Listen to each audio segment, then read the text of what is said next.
Bienvenidos a Endo Podcast, el podcast de la Asociación Colombiana de Endocrinología, Diabetes y Metabolismo.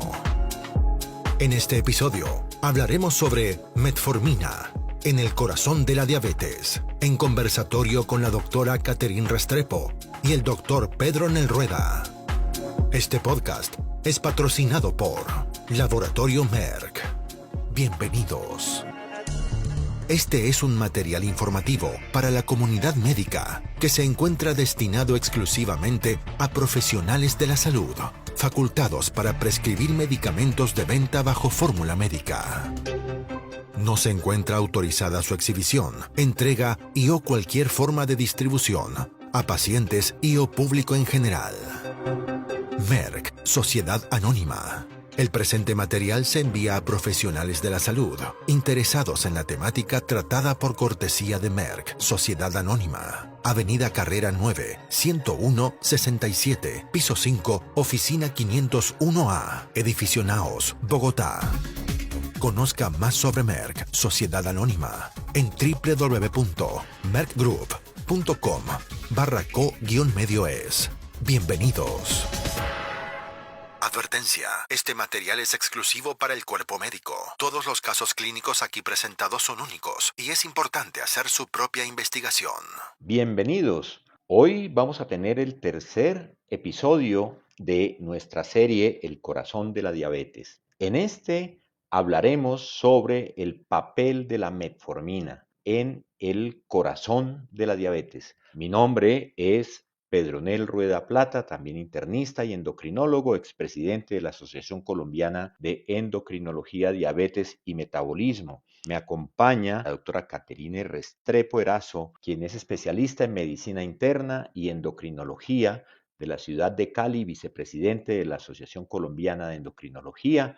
Tengo el placer de hacer esta primera introducción ya para el cierre de nuestra trilogía y quisiera preguntarle a la doctora Catherine, ya que hoy hablamos de la metformina, acerca de este medicamento, que nos cuente un poquito de su historia, de los mecanismos de acción, cómo actúa y de sus acciones también maravillosas que tiene en las personas con diabetes y prediabetes. Primero, un gusto estar acompañándolo nuevamente, doctor Pedronel, en nuestro último capítulo de esta trilogía.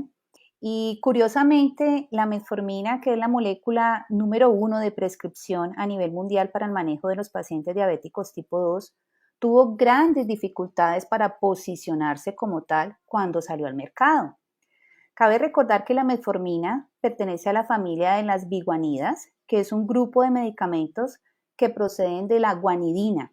Esta deriva a su vez de una planta que se llama Galega officinalis, que era utilizada con fines terapéuticos desde la época medieval.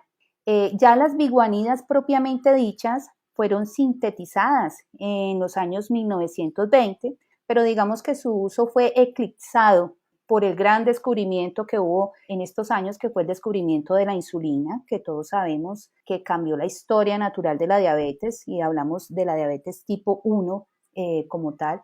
Entonces quedaron relegadas y no fue sino hasta el año 1957 cuando las biguanidas empezaron a utilizarse clínicamente para el manejo de los pacientes diabéticos. Pero estas biguanidas iniciales fueron la fenformina y la buformina, que tenían unos efectos adversos muy importantes y era principalmente una acidosis láctica fatal, lo que hizo que salieran del mercado y creó gran desconfianza.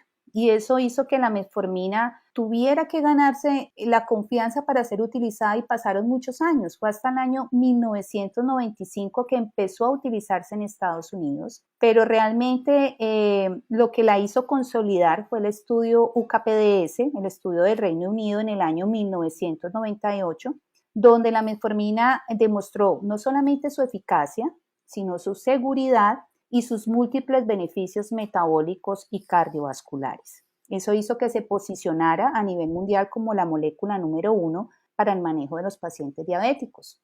Ya hablando propiamente de los mecanismos de acción, todos sabemos que tiene un efecto antihiperglicemiante, pero cada vez estamos descubriendo nuevos mecanismos de esta molécula. Su principal mecanismo de acción es a nivel hepático, aumentando la sensibilidad a la insulina, y esto lo hace a través de la activación de la AMP quinasa. Sabemos que nos ayuda a disminuir la glucogenólisis y la gluconeogénesis, pero también mejora la sensibilidad a nivel de tejido periférico, estamos hablando principalmente del músculo, de forma directa, aumentando la translocación de los transportadores GLUC4, y de forma indirecta, al disminuir esa glucotoxicidad, esa hiperglicemia, mejorando la sensibilidad.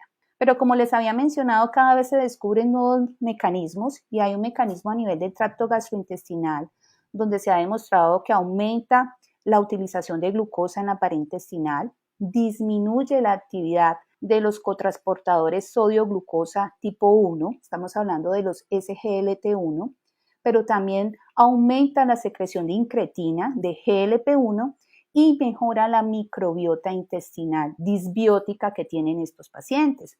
Esta microbiota intestinal disbiótica pues permite que haya paso de citoquinas proinflamatorias, endotoxemia, y pues eso perpetúa la resistencia a la insulina, la obesidad, la diabetes, y la metformina modula esa microbiota. Entonces vemos que la metformina ha ido ganando terreno, se ha ido posicionando por ser eficaz, segura, de bajo costo para el manejo de los pacientes diabéticos tipo 2, para el manejo de los pacientes prediabéticos, pero además ha ido ganando terreno en otras áreas. ¿Qué podemos decir, doctor Pedronel, acerca del uso de la metformina? Sí, doctora Caterine, queda uno tan gratamente, no sé si sorprendido, pero sí es para todos nosotros como médicos, se siente uno tan gratificado de ver que con la metformina está pasando algo muy parecido a lo que pasó con la aspirina. Y pues, yo quisiera adicionar algunas cosas, complementar un poquito algo que realmente para nosotros en medicina esta molécula está representando, porque bien es la molécula número 1 en el manejo de diabetes, y ya lo vimos también en la prediabetes por todos los efectos que tiene en la mejoría de la resistencia a la insulina, y muy bien lo explicaba la doctora Caterine acerca de los mecanismos a nivel del hígado, incluso a nivel gastrointestinal, los efectos que se están encontrando pleiotrópicos en nefroprotección, muy importante, y ahorita a la doctora Caterine le dejo que nos hable un poco de la cardioprotección, pero lo anticipo, hay efectos inmunomoduladores de la metformina que se han encontrado en diferentes enfermedades autoinmunes sistémicas en las que ejerce un equilibrio de las células T helper y las células reguladoras. También en la síntesis de citoquinas, lo cual da una respuesta antiinflamatoria, y efectos a nivel de neutrófilos y efectos que se han encontrado recientemente como efectos antienvejecimiento. También efectos relacionados con la prevención del cáncer y también como efectos coadyuvantes en el manejo de muchas de las alteraciones que se presentan en los pacientes con malignidad. Entonces, realmente nosotros estamos viendo muchos efectos de este medicamento, y también las otras acciones como antienvejecimiento a nivel del mTOR, que son complementarias con otros fármacos que se han reconocido en esta vía, y hoy hace parte como de un cóctel que lo han llamado cóctel anti-aging, donde la metformina juega también un papel supremamente interesante. Entonces, en esto que hoy vemos con este medicamento, realmente uno se siente, primero, muy seguro en su utilización, y segundo, ver que además de estos efectos en el control de la diabetes, en la prevención de la progresión de prediabetes a diabetes, encuentra uno ventajas que podrían llegar a ser de gran utilidad en la medida que los estudios científicos de la aplicación y de la utilización de este medicamento nos lo permitan como una indicación para su aprobación en los próximos años. Está escuchando Endo Podcast, el podcast de la Asociación Colombiana de Endocrinología, Diabetes y Metabolismo. Síganos en Instagram, @ACEendocrino, y envíenos los temas que quisiera que presentemos en este espacio digital. En toda esta parte de nuestro módulo del corazón de la diabetes, la parte cardiovascular, doctora Caterine, dejábamos este aspecto de lo que representa la metformina en la prevención de la enfermedad cardiovascular. Entonces, cuéntenos, por favor, un poco más acerca de estos mecanismos y estos beneficios de la metformina en este sentido. Es muy interesante lo que nos acaba de mencionar, doctor, sobre los estudios y la expansión de ese uso de la metformina. Me gustaría adicionar que está aprobado para el uso del síndrome ovario poliquístico, precisamente para modular esa resistencia a la insulina que se presenta, y también en las pacientes con diabetes gestacional se está utilizando la metformina. Ya con respecto al riesgo cardiovascular, pues como lo hemos revisado previamente en los dos capítulos de prediabetes y diabetes, sabemos que la enfermedad cardiovascular es la principal causa de muerte de los pacientes diabéticos y que es necesario hacer un manejo integral de esos pacientes. Y estamos no solamente hablando de un control glicémico, que es fundamental para prevenir las complicaciones microvasculares, y posiblemente macro en los pacientes de reciente diagnóstico, sino que hablamos de un control de todos los factores de riesgo cardiovascular. Pues muy bien, la seguridad cardiovascular de la metformina fue probada en el año 1998 con el estudio que les mencionaba al principio, el UKPDS, un estudio prospectivo, aleatorizado, multicéntrico, que incluyó más de 1.700 pacientes diabéticos con sobrepeso u obesidad, y la característica principal era que eran de reciente diagnóstico, y es muy importante resaltar esto, doctor, porque es una población completamente diferente a la población incluida en los estudios actuales de seguridad cardiovascular de las nuevas moléculas, donde estos pacientes ya tienen muchos años de evolución. No, esto eran pacientes de reciente diagnóstico y fueron aleatorizados a una terapia intensiva con metformina o a terapia intensiva con sulfonilurea o insulina, porque era lo que había en ese momento, o a un manejo convencional con dieta. Y la metformina, los pacientes que estaban en el grupo de metformina tuvieron una reducción del riesgo de mortalidad de todas las causas del 36%, de infarto agudo de miocardio 39% y muertes relacionadas con la diabetes también tuvieron una reducción en el 42% versus su comparador.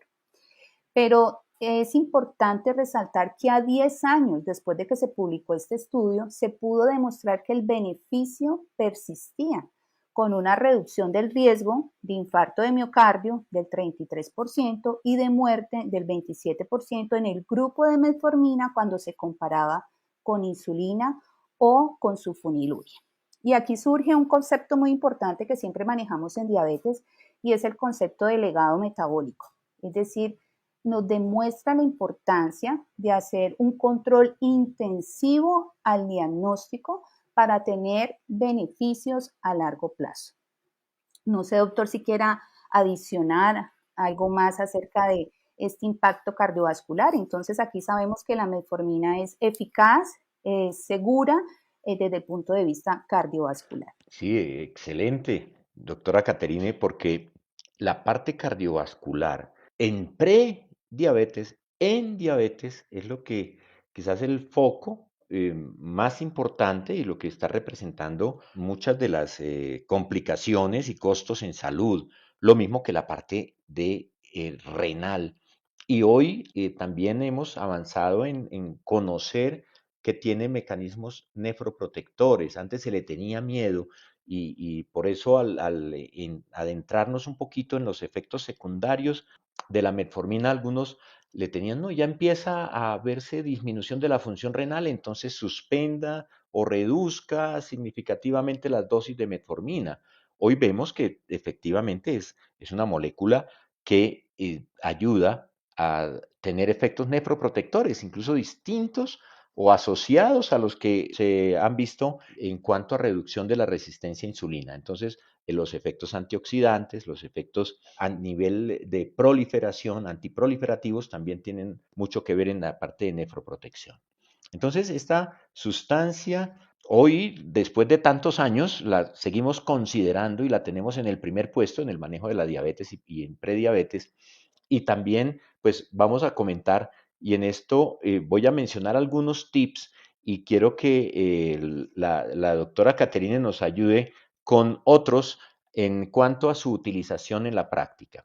Entonces, viene el efecto, por un lado, de la dosificación. La dosificación que generalmente para evitar los efectos secundarios, nosotros vamos a empezar con una dosis baja para ir poco a poco probando su tolerancia. En general podemos llegar a los 2000 miligramos, pero podemos empezar con 500 miligramos.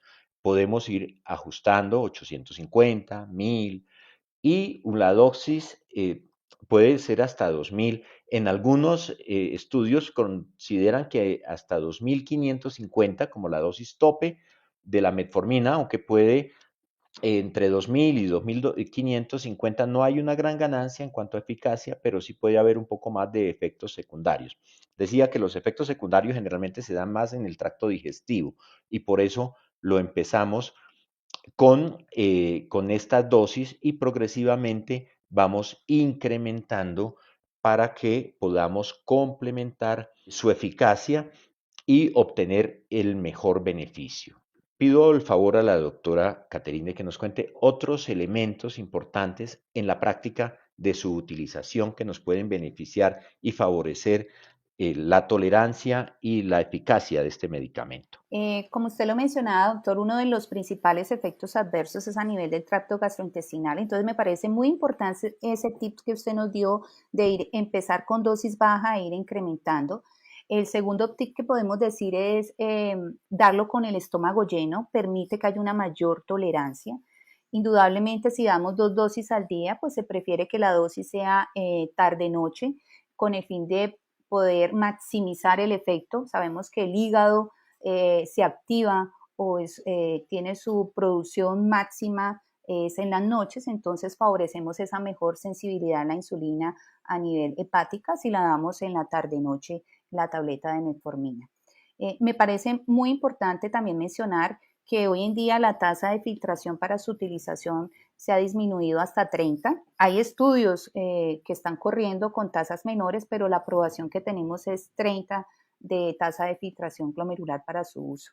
No sé, doctor, si usted nos quiera comentar algo acerca de la deficiencia de vitamina B12 que viene, digamos, como haciéndose esa precaución acerca de tamizar, y esto es una recomendación de la Asociación Americana de Diabetes desde el año 2016. ¿Qué podemos decir un poquito de eso? Sí, efectivamente, la, se encontró que las personas ya con el uso crónico de la metformina podrían tener disminución de los niveles séricos de la vitamina B12.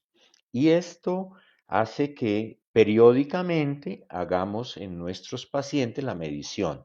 Y más allá que de la medición, por lo menos tenerlo presente para estar también suplementándolo. Entonces, medirla y suplementar la vitamina B12, porque realmente los efectos secundarios son muy pocos, lo que tiene la metformina, pero podría llegar a confundirse en algunos casos una neuropatía por déficit de vitamina B12 con la neuropatía diabética. Entonces es importante medir en los pacientes diabéticos la B12 y, como les decía, suplementarla periódicamente para evitar este problema.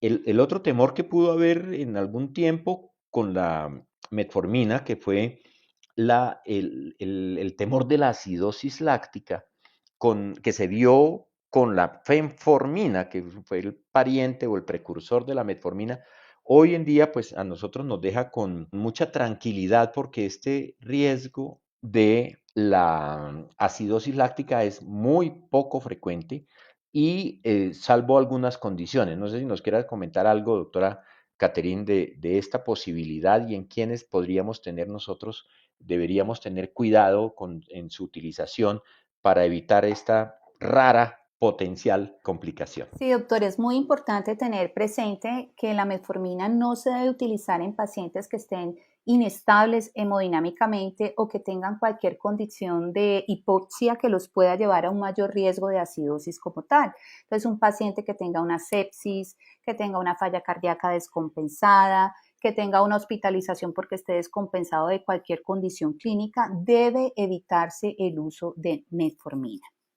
Yo creo que con esto ya vamos por terminado este tercer y último episodio de esta trilogía, El corazón de la diabetes. En este episodio revisamos que la metformina es eficaz, segura, tiene reducción de riesgo cardiovascular y tiene una amplia cantidad de estudios en otros usos médicos como tal, y que cada vez estamos conociendo mucho más de esta molécula que lleva 64 años en el mercado, pero que cada vez nos sorprende más. Agradecemos a toda su audiencia y esperamos que haya sido de su agrado y esperamos contar con ustedes para unos futuros episodios. Muchas gracias. Muchas gracias a todos. Esto fue Endo Podcast. Los invitamos a conocer más contenidos en la web www.endopodcast.org y suscríbase al newsletter. Síganos en nuestro Instagram, @ACEndocrino.